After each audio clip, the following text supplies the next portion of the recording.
Bueno, todos ustedes ya saben seguro que este año se cumplen 100 años de la encíclica Quas Prima sobre la realeza de nuestro Señor Jesucristo, ¿no?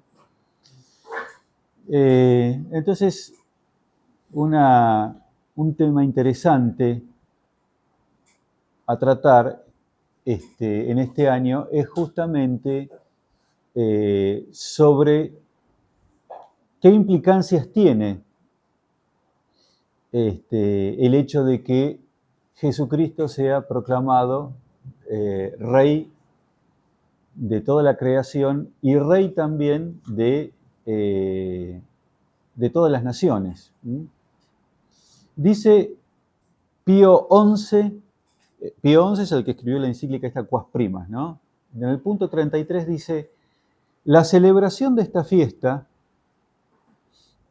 que se renovará cada año, enseñará también a las naciones que el deber de adorar públicamente y obedecer a Jesucristo no solo obliga a los particulares, sino también a los gobernantes y a los magistrados. Pues su regia dignidad exige que la sociedad entera se ajuste a los mandamientos divinos y a los principios cristianos, ora al establecer las leyes, ora al administrar justicia, ora finalmente al formar las almas de los jóvenes en la sana doctrina y en la rectitud de costumbres. Eso dice el punto 33 de la encíclica. Entonces nosotros podríamos preguntarnos si esto que afirma Pío XI es contrario a la razón humana y violenta la naturaleza de los hombres, o, por el contrario, es connatural al hombre. Por ejemplo, a Agustín Laje no le parece, no está muy de acuerdo con esto. Le dice, parece ser para él que no es muy connatural al hombre, ¿no? Fíjense que él dice que existe una patología política llamada religiosismo que consiste en una práctica política que no puede dejar de girar en torno a la identidad católica cerrándose a prácticas abiertas. Dice, no se trata de demoler el Estado laico. Y también, por ejemplo, a Giorgia Meloni tampoco le cuadra mucho esto que dice Pío XI, ¿no? Ella en el Twitter suyo puso, con ocasión de la proximidad de la Navidad del año pasado, el 6 de diciembre, puso, yo hago estupendos árboles de Navidad. Soy cinturón negro en árboles de Navidad. Pero este año he decidido hacer pesebres. Me he convertido en hacedora de pesebres cuando ya nadie lo hace. He decidido hacerlo cuando las escuelas dicen que no se puede hacer esto porque ofende a quien cree en otra cultura. Yo no logro entender esto y me sigo preguntando, ¿cómo puede ofenderte un niño que nace en un pesebre? ¿Cómo puede ofenderte una familia que escapa para defender a ese niño? ¿Cómo puede ofenderte mi cultura? Porque creyendo en Dios o no, dice Giorgia Meloni, creyendo en Dios o no, en este símbolo se resumen los valores sobre los cuales se formó mi civilización. Creo en el respeto que me enseñó este símbolo, creo en la laicidad del Estado que me ha enseñado este símbolo. Bueno, no es precisamente el Estado laico quien ha enseñado este símbolo, y si lo hizo traicionando su vocación. Seguramente habrán sido los abuelos de ella quienes le enseñaron, o el sentido común imperante en el lugar donde ella se crió.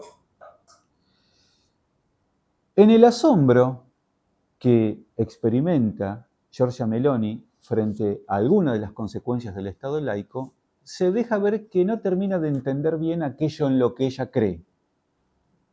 ¿Qué es el laicismo?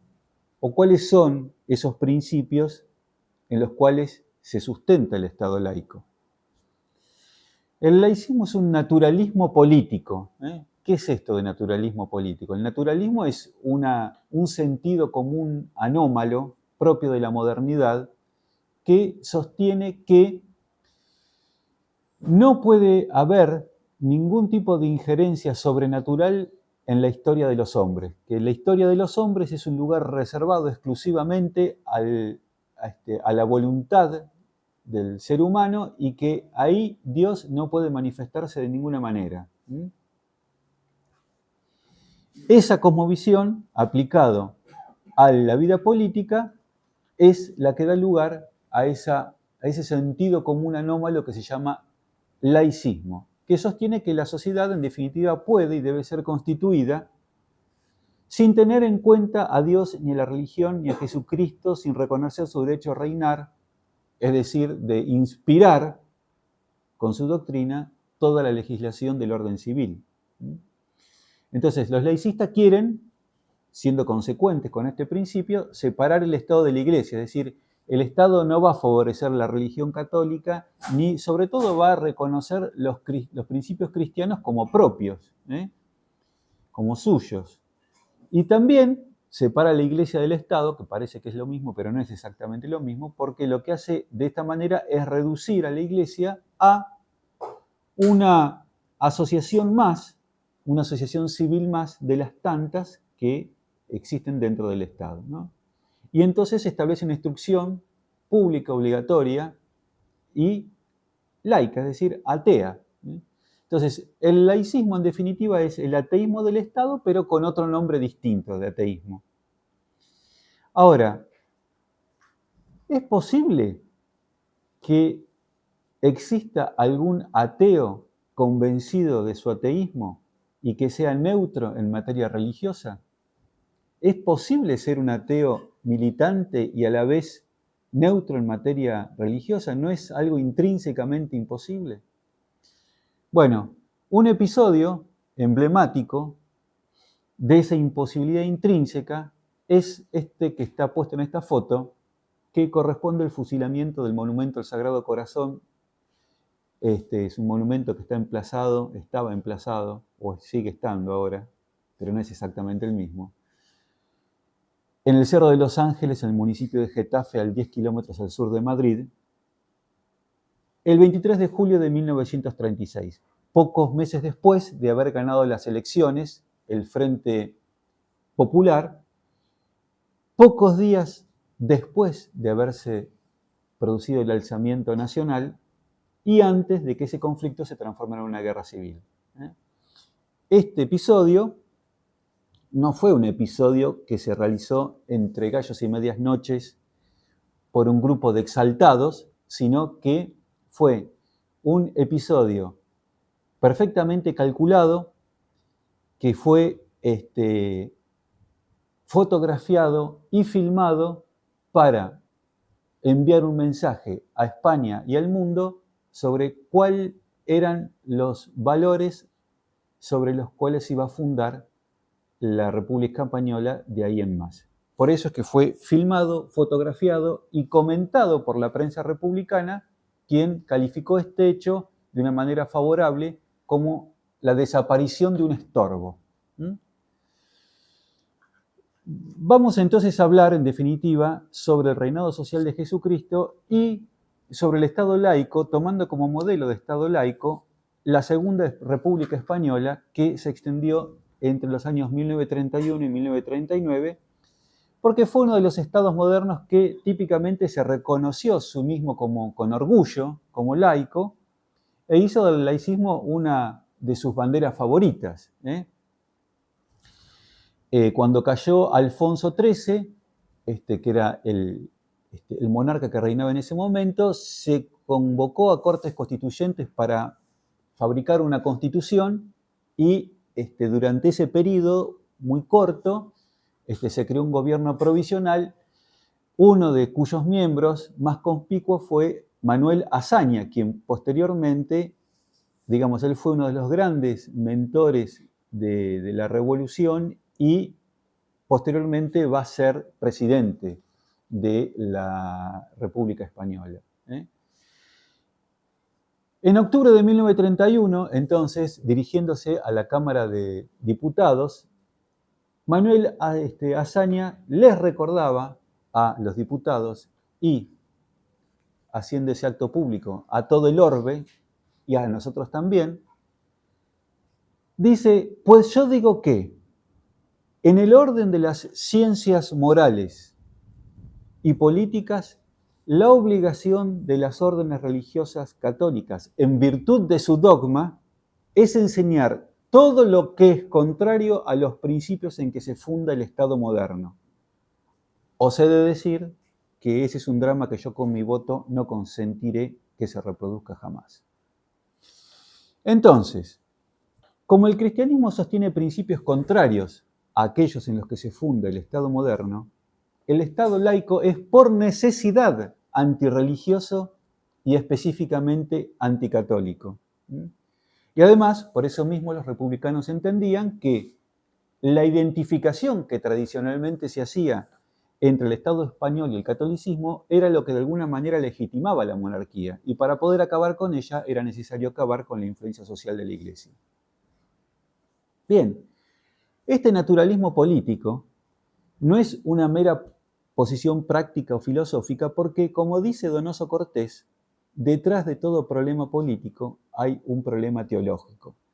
Y quien se encarga de hacer visible esa actitud espiritual es precisamente Voltaire, quien tiene esta frase tan famosa que dice: no hay concepto más abominable que el de gracia, poniendo ante todos esa actitud interior propia de quien está convencido que no le debe nada a nadie porque nada gratuito ha recibido. Además, este naturalismo propio del iluminismo postula que el hombre muta con el tiempo y por eso la cristiandad es algo que está históricamente superado, queriendo decir con esto que, además de que la cristiandad quedó sepultada en la Edad Media, la nueva edad es superior y más perfecta porque como consecuencia del desarrollo de la razón y de los nuevos conocimientos, el hombre ha alcanzado una madurez que antes no tenía y que le ha permitido superar esa edad infantil en la que necesitaba que alguien ajeno a él, como por ejemplo Dios, le dijera desde fuera de él qué es lo que estaba bien, qué es lo que estaba mal y cómo tenía que actuar. Ahora el hombre ha alcanzado la madurez y él se dicta a sí misma sus propias normas. Esta idea de que el hombre es ahora la medida de todas las cosas y que el concepto de gracia es lo más abominable que hay, no solo deja al cristianismo fuera del orden social, sino que se hace virulentamente anticristiana y anticristiandad, y desde su surgimiento en el siglo XVIII o antes, hasta nuestros días, busca esta idea, y quienes la sustentan, por todos los medios posibles, incluidos los violentos, erradicar el influjo de la Iglesia del orden doméstico, de las costumbres, de las leyes, de la enseñanza y de la vida cultural en general. Esto que nosotros estamos viendo de fondo es la quema de conventos que se desató después de la promulgación de la Constitución de la Segunda República Española con todas sus medidas anticristianas. Un sector numeroso del episcopado, cuando surgió, digamos, se promulgó esta Constitución, no estaba dispuesto a transigir, digamos, con la República, a la que consideraba una desgracia, y el cardenal primado, en ese momento Pedro Segura, escribió una carta pastoral, ¿no es cierto?, haciendo una descripción de la situación y una apreciación de la situación. La prensa y los partidos republicanos interpretaron esta carta pastoral como una especie de declaración de guerra a la República y se desató esa ola de quema de conventos el 13 de mayo de 1931. Esa es la libertad, ¿no es cierto?, que nos promete el Estado democrático liberal. Fíjense que en última instancia una carta pastoral no es más que un documento por el cual una parte de la sociedad se expresa acerca de la situación política que se está viviendo y que no tiene en última instancia ningún carácter legal vinculante. Entonces, si somos tan abiertos a escuchar las opiniones de todos, no tendría por qué desatarse una ola de quema de conventos tras la exposición de lo que piensa una parte de la ciudadanía.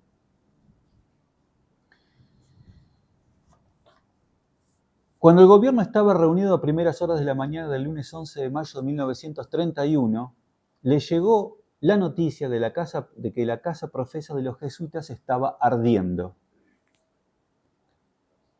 Miguel Maura, que era como digamos el jefe de gabinete, intentó sacar la Guardia Civil para restablecer el orden, pero al igual que la noche anterior, se encontró con la oposición del resto del gabinete, y especialmente de Manuel Azaña, quien Maura escribió sus memorias, ¿no?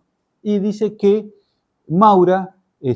Azaña manifestó que todos los conventos de Madrid no valen la vida de un republicano y amenazó con dimitir si hay un solo herido en Madrid por esa estupidez. Bueno, la inacción del gobierno permitió que los sublevados quemaran más de una decena de edificios religiosos y finalmente se vieron obligados a sacar las tropas a la calle sin poner el orden, pero los disturbios se siguieron desparramando por la península ibérica hacia el sur y en Málaga adquirieron proporciones mayúsculas, ¿no? Pero donde los gobernadores civiles y los alcaldes actuaron con contundencia, no hubo incendios.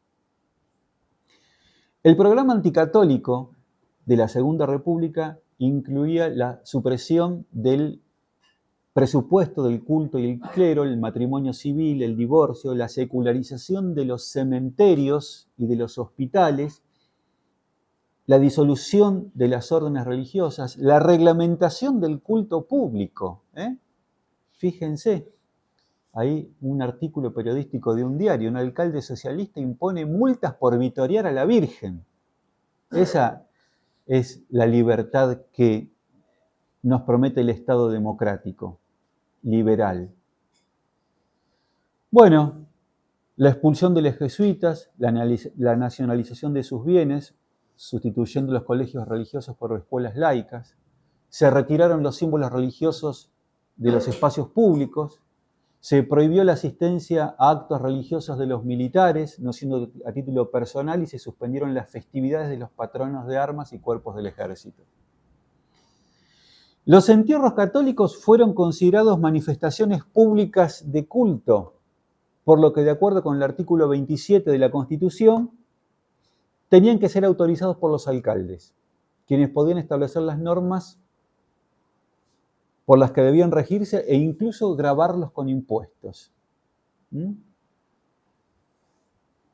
En 1961, el sacerdote Antonio Montero Moreno, que después fue obispo de Badajoz, publicó un estudio sistemático y muy serio, el más sistemático y serio que se ha realizado hasta ahora, citando por sus nombres a las víctimas, y según este estudio, que se llama Historia de la persecución religiosa en España 1936-1939, fueron asesinados en España, en la zona republicana, 12 obispos, 4.184 sacerdotes seculares, 2.365 religiosos y 263 monjas. Y afirma Montero Moreno, en toda la historia de la Iglesia Universal no hay un solo precedente, ni siquiera en las persecuciones romanas, de el sacrificio sangriento en poco más de un semestre de 12 obispos, 4.000 sacerdotes y más de 2.000 religiosos. Otro historiador dice que la cantidad de laicos asesinados es difícil de precisar porque durante varios meses bastaba con que alguien fuera identificado como un sacerdote religioso o un cristiano militante, miembro de alguna organización apostólica o piadosa, para que fuese ejecutado sin proceso. Bueno, ¿qué opinaba Manuel Azaña de esto? Manuel Azaña ya había previsto esta situación y ya en ese discurso emblemático 5 años antes, en 1931, decía: a mí no me vengan a decir que esto es contrario a la libertad porque esto es una cuestión de salud pública. Muy bien, quizás nosotros podríamos pensar que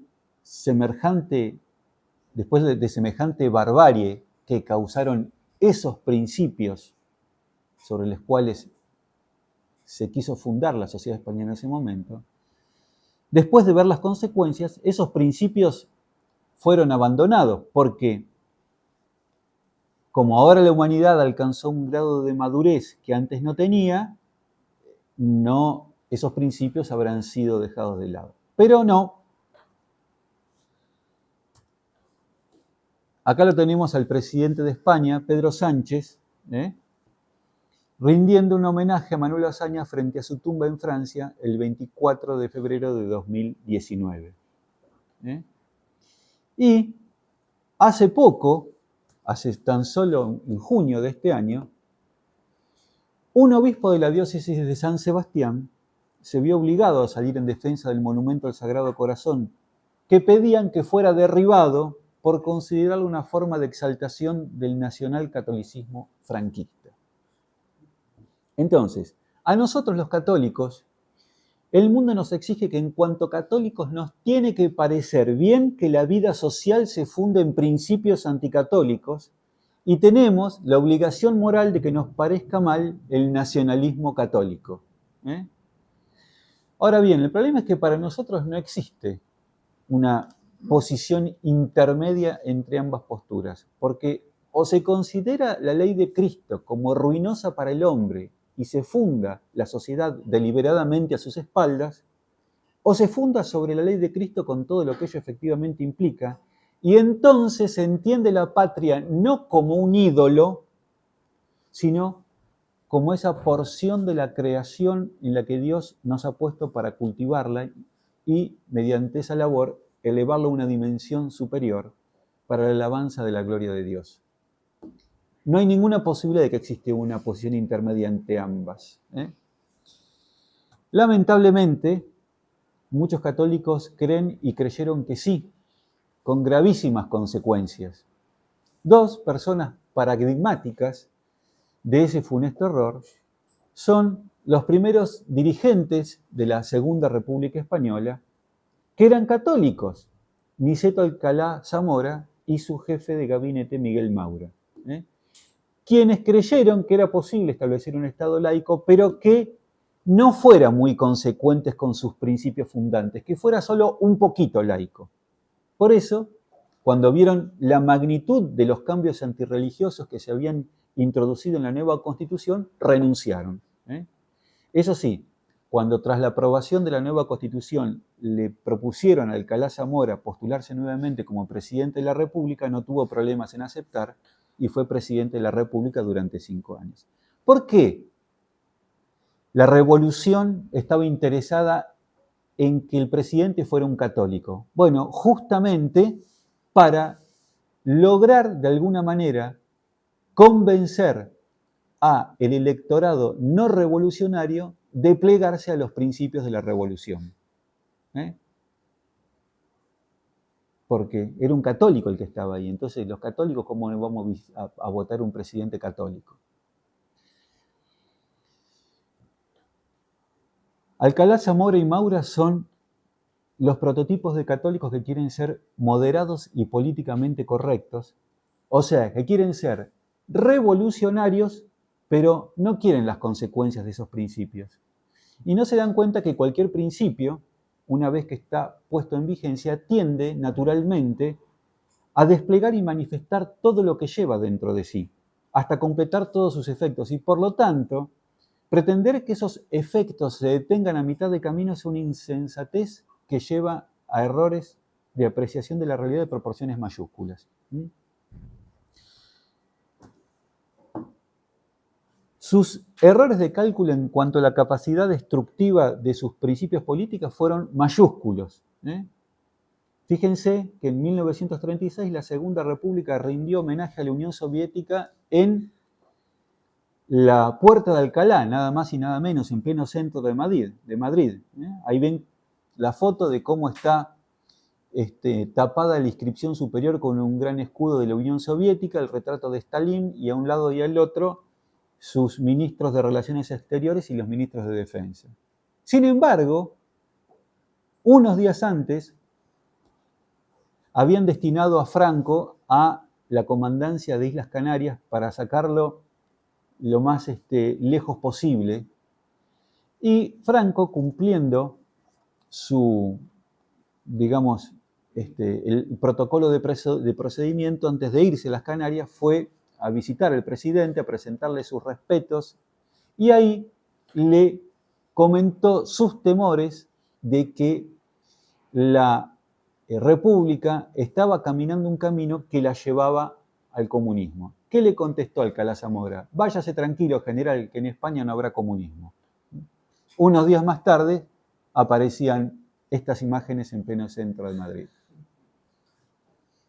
Bien, no solamente a Giorgia Meloni le parece bien el Estado laico, a muchos obispos de la Iglesia, al menos a los de Santa Fe, también les parece bien.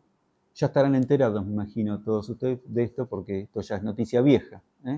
Pero, por las dudas que alguno no lo esté, en la provincia de Santa Fe empezó en diciembre del año pasado un proceso de reforma de la Constitución que ha finalizado, me parece, recientemente, o si no finalizó, está por finalizar. Y entonces, con motivo de esa reforma, el Episcopado de Santa Fe emitió un documento el 4 de diciembre del 2024 que se llama Reconocer la Iglesia dentro de la pluralidad sin privilegios. Reflexiones en torno a la reforma constitucional. Y ahí, en un párrafo del documento, hacen una consideración los obispos y dicen: la Constitución vigente declara que la religión de la provincia es la católica, apostólica y romana, a la que le prestará su protección más decidida, sin perjuicio de la libertad religiosa que gozan sus habitantes. Es prácticamente una profesión de fe, dicen los obispos, sin pretender entrar en las motivaciones que impulsaron a aquellos constituyentes o en la coyuntura histórica que los habrá conducido. Lo cierto es que hoy semejante párrafo es inadmisible desde todo punto de vista. Desde mediados del siglo pasado, la Iglesia viene afirmando la justa autonomía y la cooperación del orden temporal con respecto al religioso. Por lo tanto, hay que concluir que la provincia no es ni puede ser de ninguna manera católica. La confusión del orden civil con el religioso es no solo anacrónica, sino también errónea.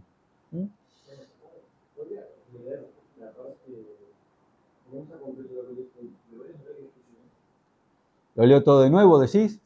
Dice: la Constitución vigente declara que la religión de la provincia es la católica, apostólica y romana, a la que le prestará su protección más decidida, sin perjuicio de la libertad religiosa que gozan sus habitantes. Eso es lo que dice la Constitución vigente hasta ese momento.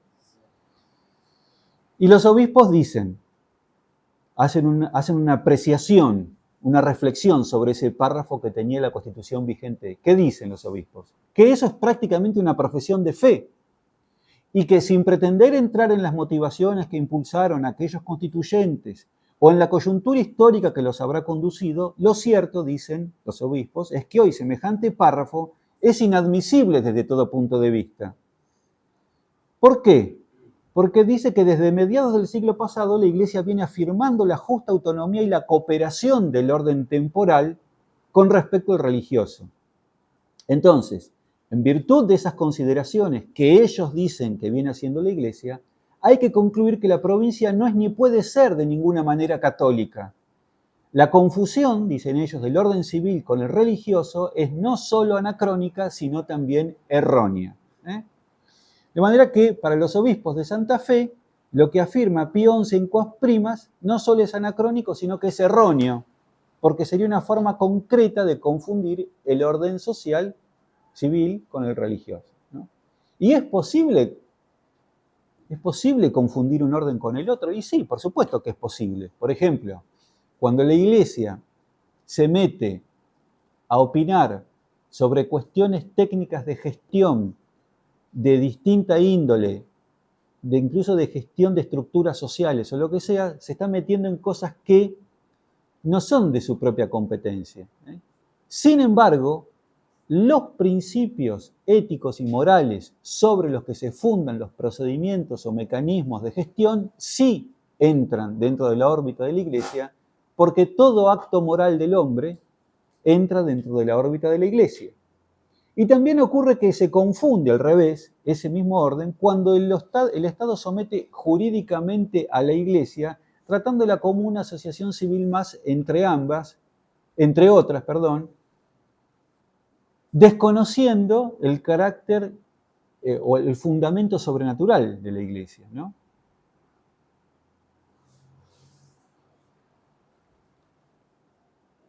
Bien, ahora, esto que dice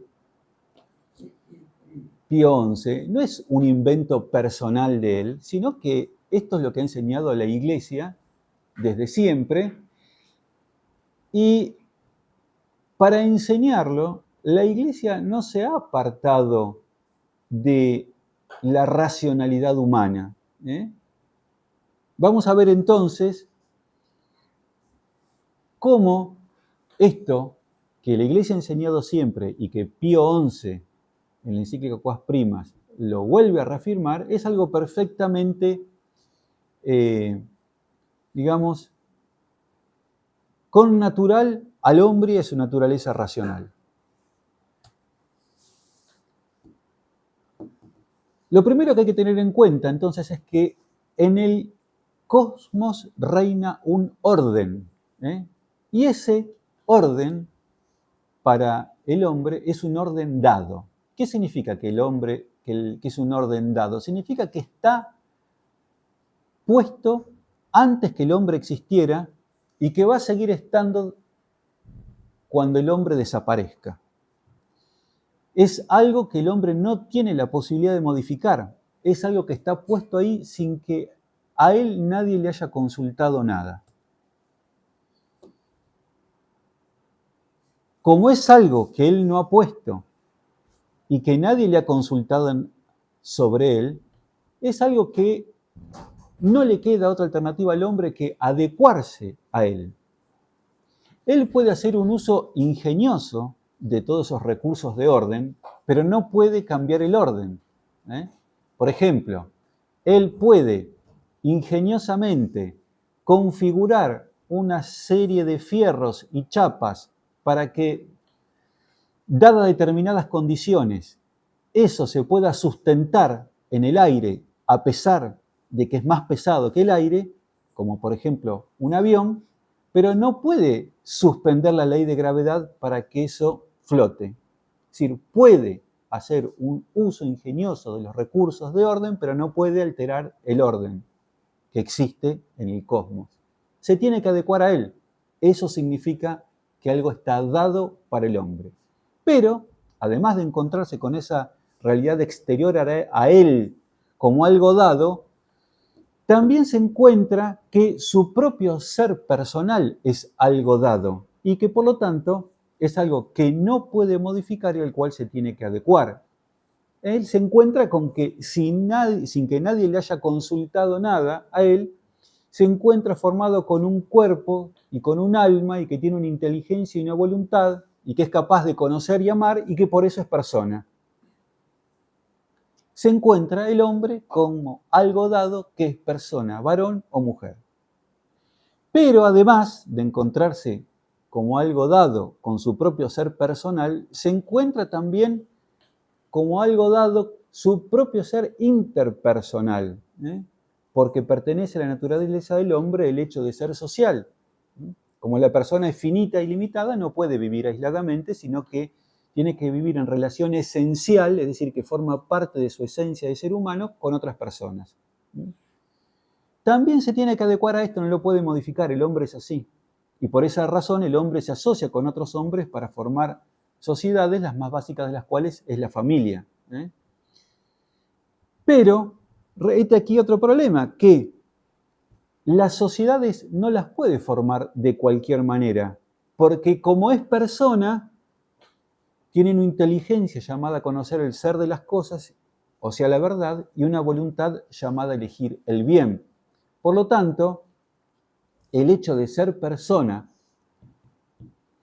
el hecho de de amar y conocer, y el hecho de tener una naturaleza social, al hombre lo ponen frente a una cuarta cosa dada, que es la necesidad de buscar el bien común. El hombre, si cultivara sus relaciones sociales al margen del bien y la verdad, se estaría traicionando como hombre, estaría degradándose como hombre. Como tiene la inteligencia y la voluntad para conocer la verdad una y hacer el bien el otro, para realizarse plenamente como hombre tiene que construir sus relaciones sociales teniendo siempre presente el bien y la verdad. Entonces, así como el hombre no puede vivir sin respirar, no puede realizarse como persona prescindiendo de la búsqueda del bien común. Aquella persona que piensa que puede permanecer indiferente frente a esa necesidad de buscar el bien común está, sin saberlo, siendo indiferente frente al único camino posible que tiene el hombre para ser feliz.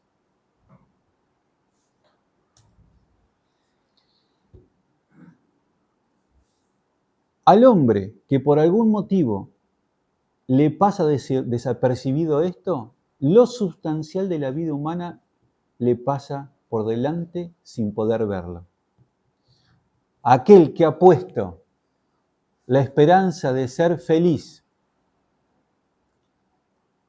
viajando, disfrutando y teniendo, tarde o temprano experimentará la frustrante sensación de estar pedaleando sin cadena.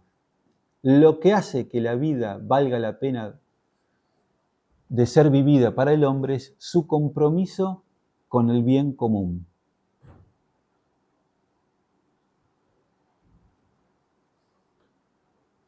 ¿Qué es el bien común?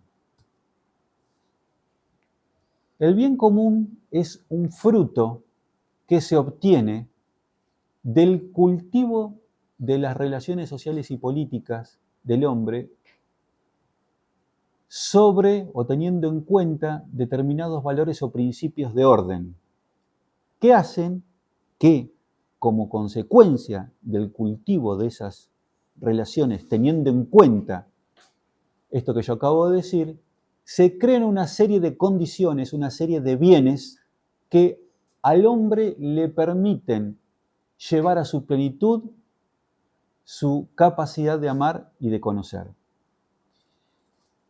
Se establecen así una serie de bienes jerárquicamente establecidos porque no todos los bienes tienen la misma razón de bien común, porque algunos de ellos atañen directamente a esa dimensión del hombre que lo hace ser propiamente hombre y lo distingue de los animales y de las otras criaturas vivientes, que son las cuestiones que tienen que ver justamente con la inteligencia, con la voluntad, con su capacidad de hacer el bien, con su capacidad de amar, con su capacidad espiritual.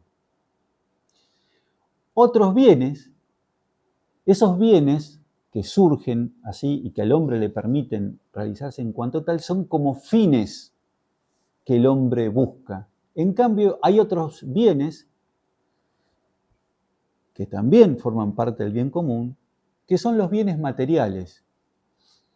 Pero esos bienes materiales tienen menos razón de bien común que los bienes espirituales, porque son bienes instrumentales que están al servicio de los otros. No son como fines, son bienes que hay que buscarlos, pero como medios, no como fines. Y se ve también que tienen menos razón de bien común que los otros, porque el bien común material, para que sea común, necesita ser repartido, distribuido, y por ser finito se agota y hay que reponerlo. En cambio, los bienes comunes espirituales, al contrario, al ser compartidos, se multiplican. Esto es muy importante tenerlo en cuenta, porque Si nosotros al pensar en el bien común pensamos primaria y directamente en los bienes materiales, ya la economía, por ejemplo, ya hemos admitido una escala invertida de valores. El bien común material es el bien ínfimo, y eso no es lo que buscamos cuando cultivamos las relaciones humanas, sociales y políticas. Buscamos el bien común pleno. Cuando nosotros ponemos el bien común material como el bien común supremo, ya hemos renunciado al concepto propio de sociedad, porque ya no se trata de un conjunto de personas que comprometen su existencia en la búsqueda de la plenitud en la verdad y el amor, sino de un conjunto de personas que conviven para lograr algunas ventajas económicas que comparten. Y eso ya es un espectro de sociedad, no es la sociedad a la que aspiramos nosotros. Bien, dijimos entonces que el hombre esencialmente forma parte de esa esencia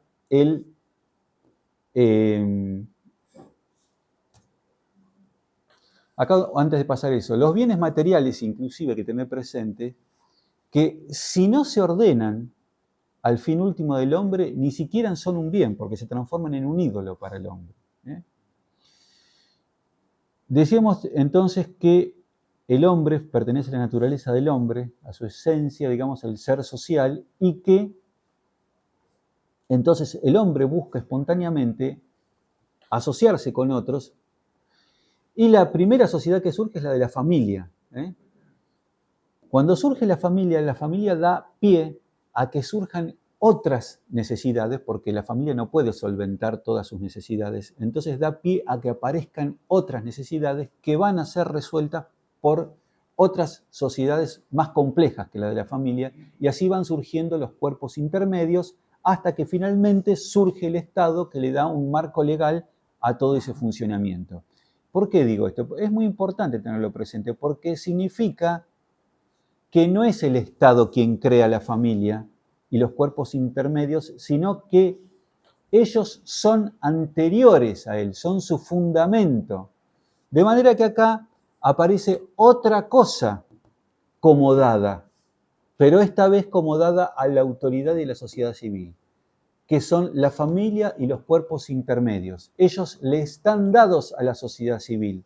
Por eso la autoridad civil no puede comportarse como si fuera la dueña de la familia y de los cuerpos intermedios, no puede hacer lo que quiera, sino que al contrario, su función es la de poner los medios para sostenerlos y hacerlos prosperar y alcanzar su plenitud conforme a la naturaleza propia de cada uno de ellos. Eso es el principio de subsidiariedad. Las estructuras más complejas están al servicio de las más simples para que cada una pueda alcanzar su plenitud conforme a la naturaleza de cada una de ellas. Entonces, obsérvese que esto puede cumplirse perfectamente dentro de una monarquía, como de hecho ocurrió en la Edad Media, y puede no ocurrir en una democracia liberal como la nuestra, donde, por ejemplo, la educación pretende no ser subsidiaria de la familia. En la democracia liberal, la educación es un instrumento para poder redefinir al hombre, a la familia y a la sociedad. Y, nuevamente, Manuel Azaña, en un mitin del 14 de julio de 1935, se lo recordaba a los españoles y al mundo. Decía Manuel Azaña, la República no es una mera enunciación de principios políticos y de doctrina política, sino es un instrumento de reforma sustancial del Estado y de la sociedad. Es importante, entonces, este principio de la subsidiariedad.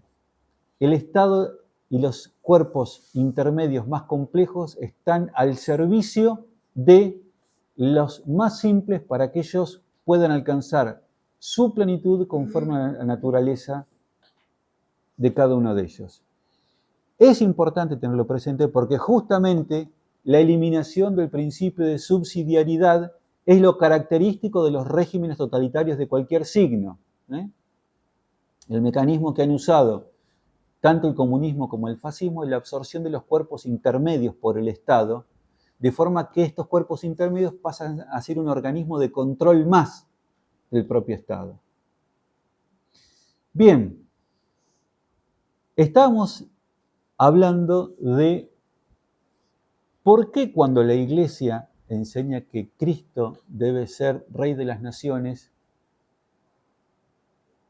está diciendo algo que no repugna la razón humana.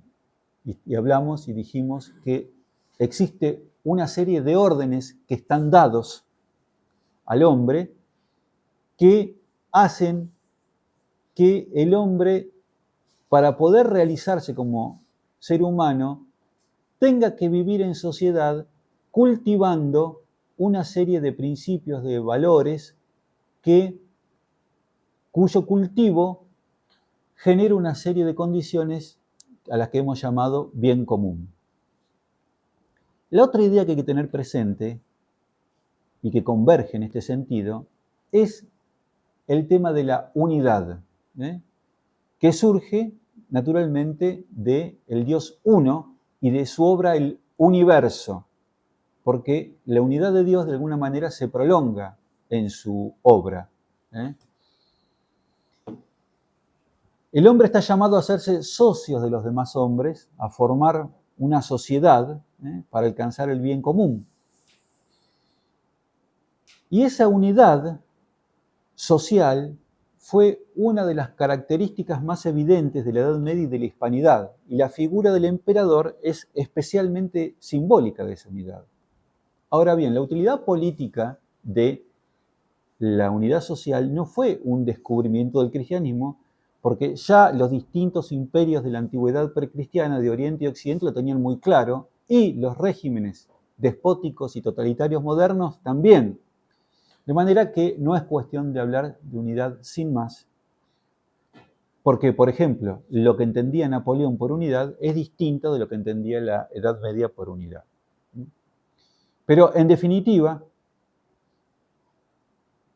precisamente porque el hombre está llamado a poner los medios para poder ser asumido y elevado por la gracia santificante, la unidad en la cristiandad compromete la interioridad de la persona humana, que es atraída como una limadura de hierro por ese imán del sumo bien que es Dios, ¿no? De manera tal que todas sus acciones, aun las represivas ordenadas por la ley, convergen de una manera humana en la asociación con otros hombres para dar respuesta a las personas, a las familias, y así surgen los cuerpos intermedios guiados por el principio de subsidiariedad en pos del bien común. Entonces, cuando en una sociedad los bienes se subordinan jerárquicamente, el bien común sobrenatural aparece como una necesidad, digamos, evidente, y con toda naturalidad la Iglesia se dedica a sembrar los principios del Evangelio en todos los estamentos de la misma. Y estos terminan impregnando la vida cultural, las leyes, la educación, las costumbres, de manera que la cristiandad termina siendo un fruto de la labor evangelizadora de la Iglesia. Ahora, ese derecho que tiene la Iglesia a evangelizar no surge del hecho de que algún hombre o algún gobierno civil se lo otorgue, sino del mandato de Jesucristo, fundador de la misma, que dice: id y evangelizar a todas las naciones. Todas las naciones, dice, no todos los hombres, todas las naciones. El orden social también está afectado por la redención y debe conocerse los mandatos de Jesucristo para construir una sociedad. Cuando el Estado piensa entonces que otorgar ese derecho es potestad del gobierno civil, es el gobierno civil, no la Iglesia, el que confunde el orden civil con lo religioso. Porque piensa que puede tratar a la Iglesia, fundada sobrenaturalmente, como una sociedad civil más fundada por hombres. Y La organización en torno a la ley de Cristo es obligatoria para todas las naciones y todos los tiempos, y las naciones podrán reconocerlo o no, podrán reconocerlo y no cumplirlo, pero la ley está promulgada desde Pentecostés y sigue vigente hasta el momento. Bien, hemos visto entonces por qué existen toda una serie de órdenes que están dados al hombre y que lo llevan inevitablemente a subordinarse al bien sumo, y por eso es cuando la sociedad se estructura jerárquicamente en orden a estos principios, entonces se continúa en la sociedad esa unidad que Dios proyecta desde su propio actuar en toda su creación. ¿Qué es lo que se opone a esa realidad de la unidad en torno al bien y la verdad? Bueno, a esa pregunta nos la responde Monseñor Jean-Joseph Gómez, que fue protonotario apostólico de Pío XI y uno de los principales escritores contrarrevolucionarios de la primera mitad del siglo XIX, junto con Agustín Barruel, sacerdote jesuita. Lo van a encontrar Agustín Barruel profusamente citado en la obra del padre Sáenz sobre la Revolución Francesa. Dice ahí Monseñor Gómez: si arrancando su máscara le preguntáis a la revolución ¿quién eres tú?, ella os dirá: no soy lo que se cree. Muchos hablan de mí, pero pocos me conocen. No soy ni el carbonarismo, ni el motín, ni el cambio de la monarquía en república, ni la sustitución de una dinastía por otra, ni los disturbios momentáneos del orden público. No soy ni las vociferaciones de los jacobinos, ni el combate de las barricadas, ni el saqueo, ni el incendio, ni la ley agraria, ni la guillotina, ni los ahogamientos en el Loire. No soy ni Marat, ni Robespierre, ni Babeuf, ni Kossuth. Esos hombres son mis hijos, no son yo. Esas cosas son mis obras, no son yo. Esos hombres y esas cosas son hechos pasajeros y yo soy un estado permanente. Soy el odio de todo orden no establecido por el hombre y en el cual no sea rey y Dios a la vez. Soy la proclamación de los derechos del hombre sin preocupación de los derechos de Dios. Soy la fundación del Estado religioso y social sobre la voluntad del hombre en vez de la voluntad de Dios. Soy Dios destronado y el hombre puesto en su lugar. He aquí por qué me llamo revolución, es decir, subversión.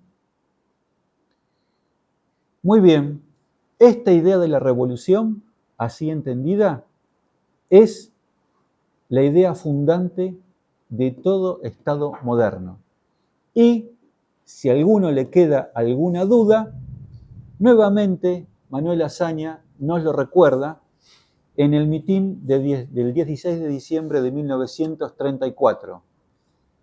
Él decía: por encima de la Constitución está la República y por encima de la República la revolución.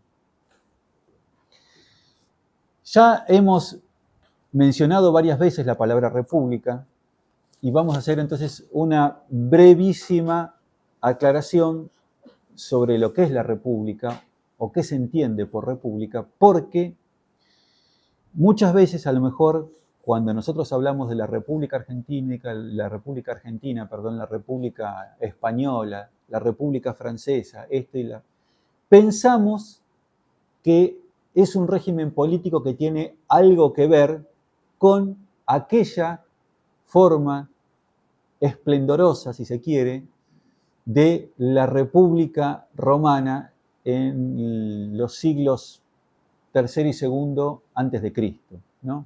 Bueno, no tiene nada que ver una cosa con la otra.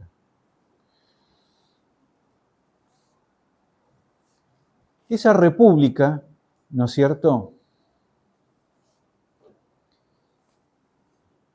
Recordemos que el sistema republicano romano y el actual, digamos, en definitiva, es un sistema donde el poder no está concentrado en un solo individuo, ¿no? Sino que se distribuye entre en esa época en Roma entre las magistraturas, el Senado y las asambleas populares, que llamaban comicio.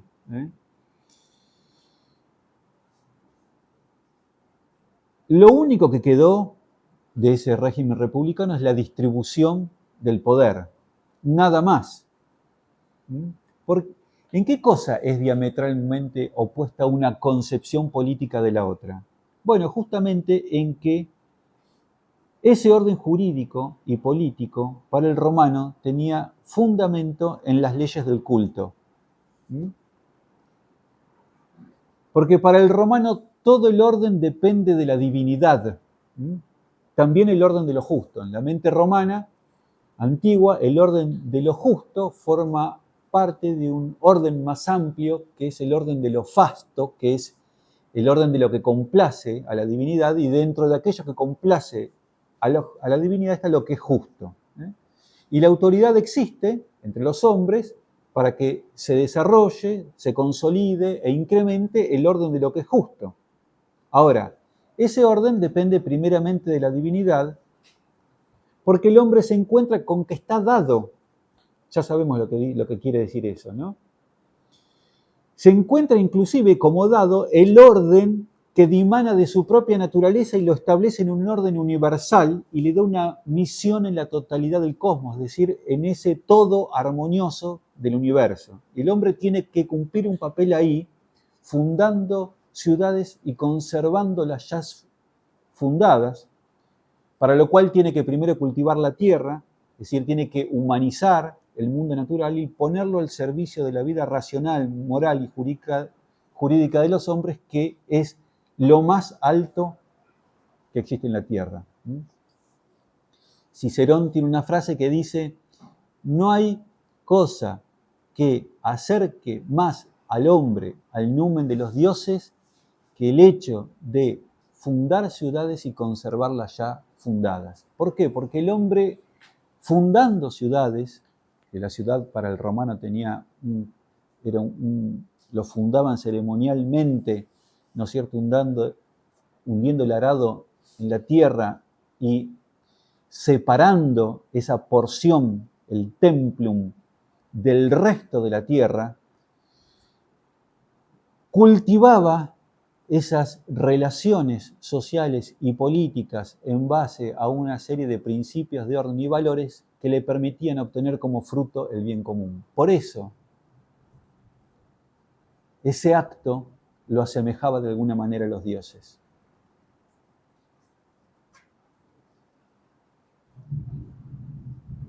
Bien, la república en la modernidad es exactamente lo opuesto a esta idea de república.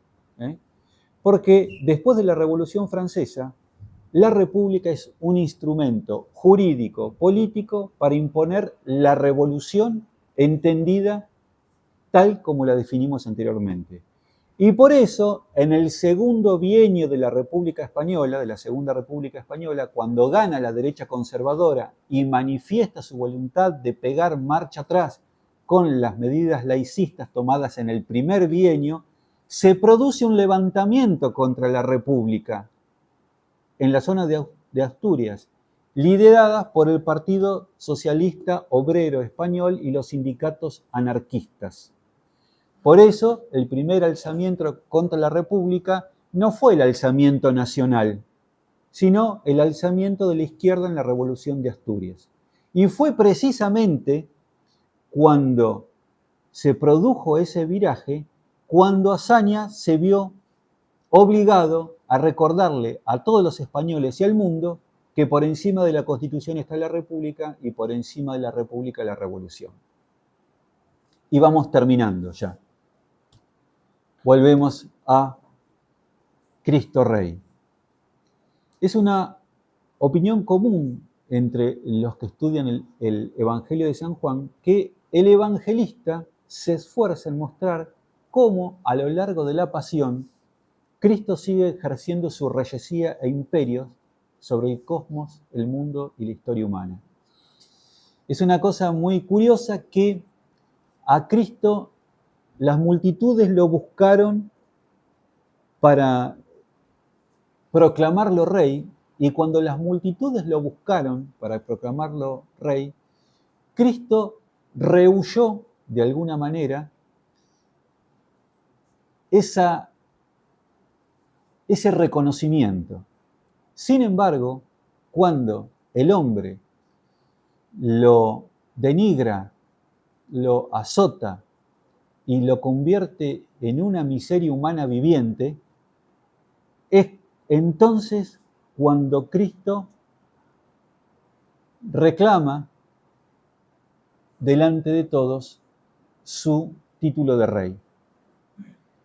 Por eso lo hace de una manera que es absolutamente desconcertante para todos nosotros, porque lo hace como un servicio de abnegación y paciencia en grado heroico, pues no deja de esperar hasta último momento la conversión del corazón insolente del hombre, sin intentar avasallar su libertad. Porque él, pudiendo deshacerse de todos sus enemigos de manera rutilante y gloriosa, demuestra todo su poder de Dios haciendo algo que un hombre jamás se le ocurriría hacer. Decide dejarse matar por los hombres para después resucitar, mostrando así que Él es el verdadero Señor de la vida y de la muerte, no aquellos que le dan muerte a Él. Y así, resucitando, abrió el camino a la gloria para todos los hombres que a lo largo de la historia lo hemos de ofender, mostrando así una misericordia y una magnanimidad que solo la autoridad real de un Dios podría mostrar. Y así decide Dios gobernar el mundo en esta etapa de la economía de la salvación. Ahora, el obrar del hombre nunca tiene la misma potencia del obrar de Dios. Por eso, aunque el hombre con su pecado ofusca, mancha la obra de Dios e intenta ponerle palos en la rueda, igualmente la obra de Dios se lleva a cabo porque la palabra de Dios no vuelve estéril a su boca.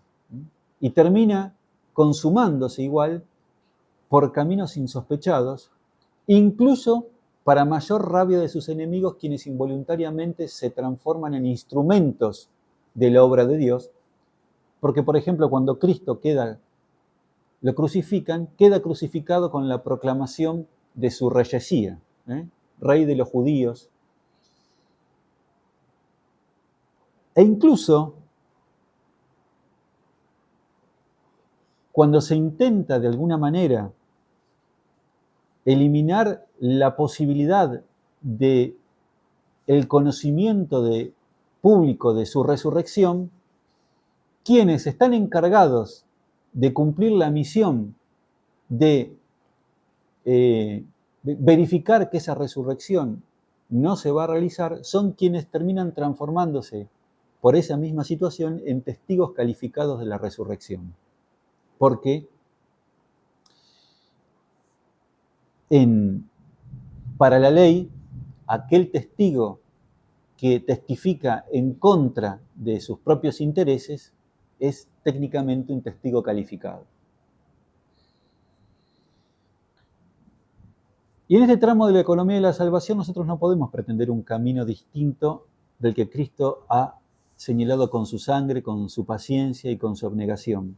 Y siguiendo su ejemplo y llevando la cruz que nos toca, nosotros también participamos del gobierno divino del mundo, cumpliendo de esta manera específica ese mandato que nos fue dado al principio de imperar sobre la creación. Claro, como esto no nos es posible con nuestras propias fuerzas, debemos pedir a Cristo las gracias necesarias para poder perseverar en medio de las ruinas de la civilización cristiana, perseverar con confianza esperando su segunda venida. Esta vez sí, en el esplendor de la gloria, para, como dice el prefacio de la Misa de Cristo Rey, inaugurar ese reino de verdad y de vida, de santidad, de gracia, de justicia, de amor y de paz, que es el reino de la plenitud de los bienes ofrecidos por Dios al hombre. Y con esto terminamos.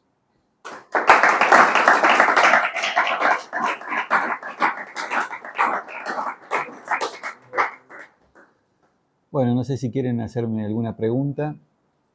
Si puedo la contesto, si no me la llevaré de tarea para el hogar y se las contestaré otro día. Tengo una. En la noticia de los estados de Santa Fe, en un momento dice, a partir de, como que marca como en un momento la iglesia dejó de, no me acuerdo bien cómo decía ahora, Sí. pero como que marca que en un momento la iglesia dejó de pretender esto de confundir el orden natural con el orden sobrenatural. ¿Tú por qué crees que marca ese momento quizá era la mitad del siglo pasado, creo que decía? Sí. Mira, acá, digamos, lo que voy a decir es escandaloso, ¿no? Pero bueno, hay que decirlo. Voy a parafrasear a José Sacheri cuando vino a dar la charla acá. Porque son unos burros. No saben. E interpretan la escritura y interpretan la doctrina social de la iglesia mal. Son, digamos, en ese sentido,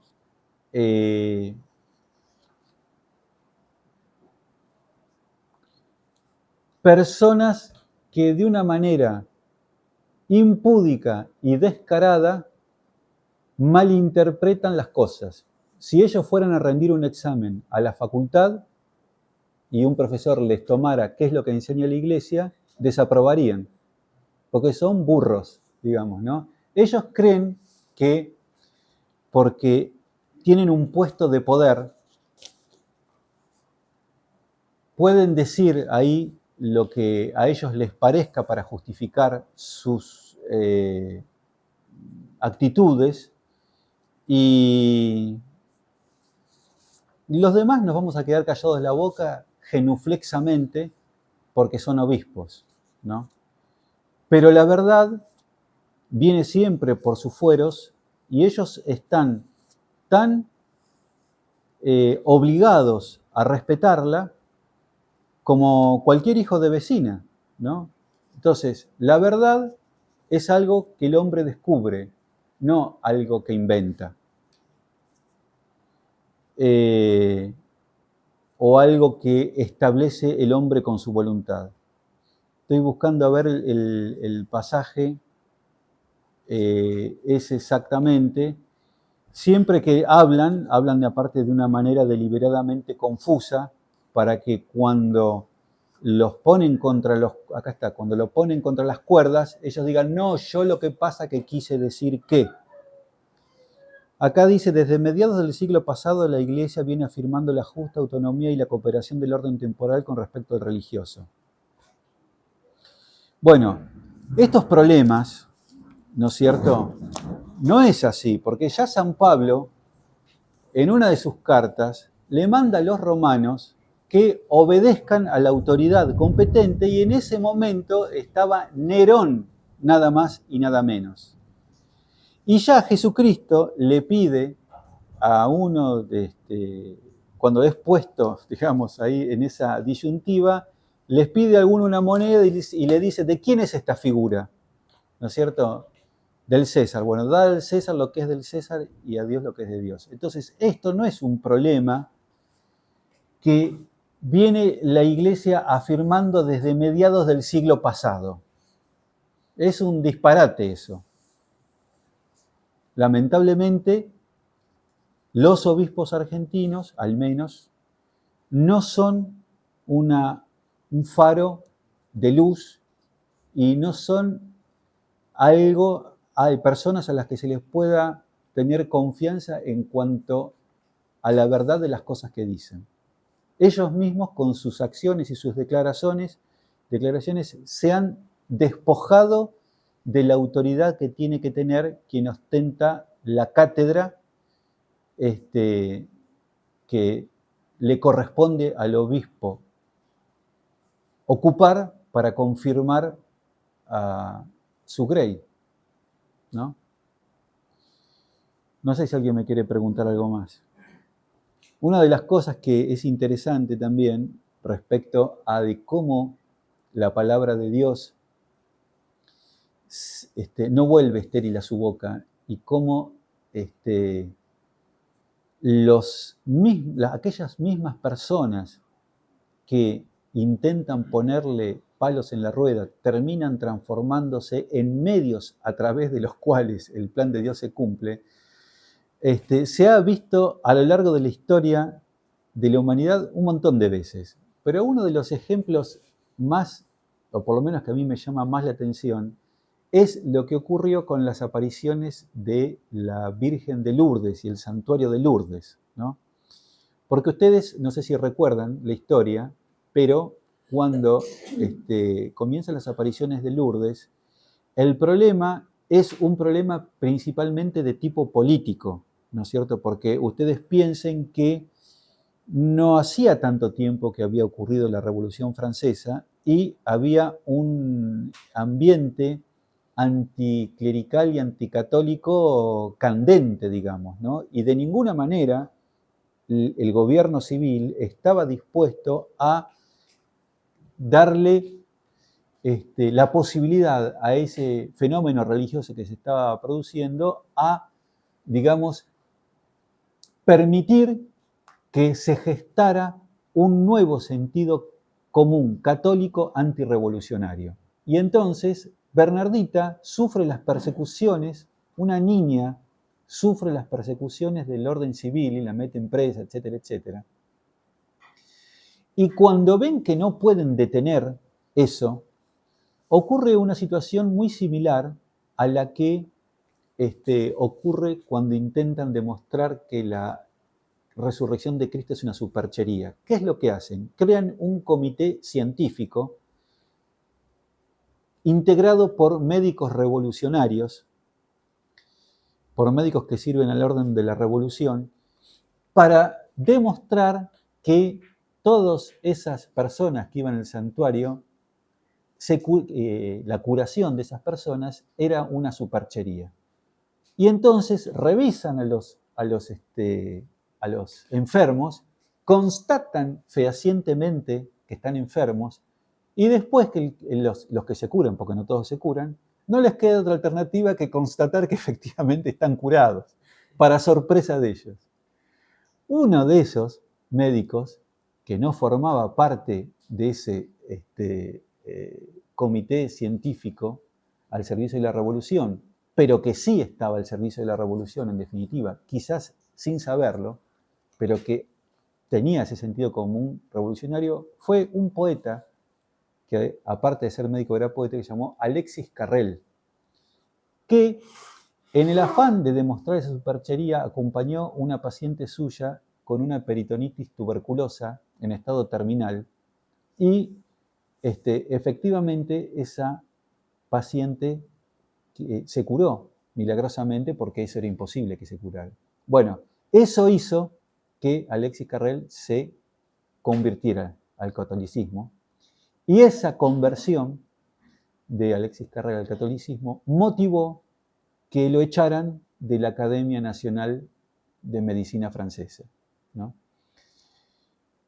Porque vuelvo a insistir, esa es la tolerancia y la libertad que nos promete la libertad revolucionaria, ¿no? Pero bueno, esos son ejemplos de cómo quienes se empeñan en ponerle palos en la rueda a Dios son muchas veces los instrumentos de los que se vale Dios para realizar su obra, para mayor rabia de ellos, ¿no?